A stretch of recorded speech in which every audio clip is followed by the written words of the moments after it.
북한에 잇따른 포사격에 우리 군이 더는 남북 간의 적대 행위 중지 구역이 존재하지 않는다고 밝혔습니다.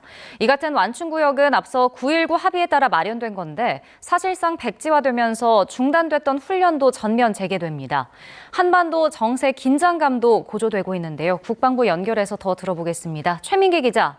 네, 국방부입니다. 네, 먼저 어제 우리 군 당국이 적대 행위 중지 구역은 존재하지 않는다라고 밝혔는데 이게 구체적으로 어떤 의미인 겁니까? 네, 남북 간의 완충 구역에 더 이상 얽매이지 않겠다는 군의 선언입니다. 앞서 우리 군은 남북 간의 2018년 9.19 군사합의에 따라 지상과 해상, 공중 영역에서 적대 행위를 중지하는 이른바 완충 구역을 설정했습니다.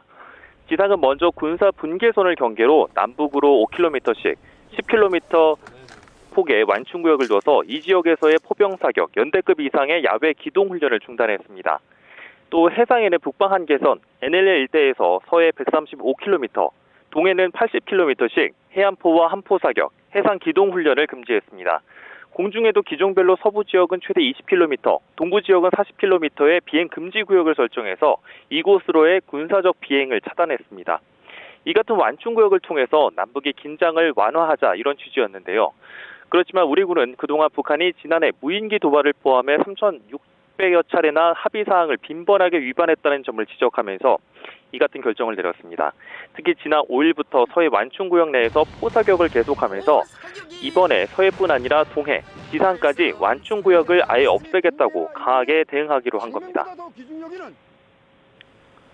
네, 그럼 9.19 합의가 사실상 백지화됐다고 봐도 되는 겁니까? 네, 9.19 합의는 폐지 수순을 밟고 있다 이렇게 봐야 될 것 같습니다. 9.19 합의는 남북의 우발적 무력 충돌을 방지하기 위한 1조와 2조의 내용이 특히 중요한데요. 조금 전 설명한 완충구역이 9.19 합의의 1조 내용인데 앞서 비행 금지 구역과 관련한 사망은 북한의 정찰위성 발사 이후에 우리 정부가 이미 효력 정지를 했고요. 이어 이번에 지상과 해상에서 관련된 2항이 북한의 도발과 맞물린 우리 군 선언으로 무력화된 겁니다. 앞서 남북은 9.19 합의 2조에 따라 최전방 감시초소, GP 10곳을 파괴하거나 철수하고 또 판문점 공동경비구역 JSA에서 비무장화를 했는데요. 그러나 우리 정부의 군사합의 일부 효력정지 이후에 북한이 합의 전면 파기 선언을 하면서 이후에는 GP를 복원하고 JSA에서 재무장화하는 움직임을 보였습니다. GP 복원, JSA 재무장화에 이어서 6회공 완충 구역까지 모두 사라지면서 9.19 합의는 5년여 만에 대부분 효력을 잃은 겁니다. 네, 우리 군도 육상과 해상에서 훈련에 나설 거란 방침이죠? 네, 맞습니다. 조만간 완충구역 설정 이후 중지했던 훈련이 재개될 것으로 보입니다. 지난 5일 북한의 해안포 사격 이후 우리 군은 맞대응 차원으로 서북도서에서 5년 만에 해안 사격을 실시하기도 했는데요. 그 이전까지는 서해상에서의 적대 행위를 금지한 9.19 군사합의에 따라 해상 사격 훈련이 중단됐기 때문입니다. 그러나 앞으로는 서북도서에 배치된 K9 자주포와 K1 전차, 다연장 로켓 천무, 신형 대전차 미사일 현궁 등의 사격 훈련이 이어질 것으로 보입니다. 그동안 완충구역으로 지정된 군사분계선 5km 이내 사격 훈련장도 이에 따라 다시 정상적으로 가동될 것으로도 관측됩니다. 우리 군은 북한군의 도발에 일일이 대응하기보다는 군 자체적인 계획에 따라 훈련할 것이라고 강조하기도 했습니다. 네, 이렇게 되면 당분간 한반도 정세 긴장감이 고조될 수밖에 없을 것 같은데 어떻습니까? 네, 그렇습니다. 남북 완충구역은 남북 간 일종의 제어 장치를 두자는 취지였지만 이번에 무력화된 만큼 우발적인 충돌 우려가 커지게 됐습니다. 신원식 국방부 장관은 그동안 9.19 합의 폐기의 필요성을 주장해 왔는데요. 군 운용과 훈련에 제한 사항이 많아서 안보상의 우려가 된다는 이유에서였습니다.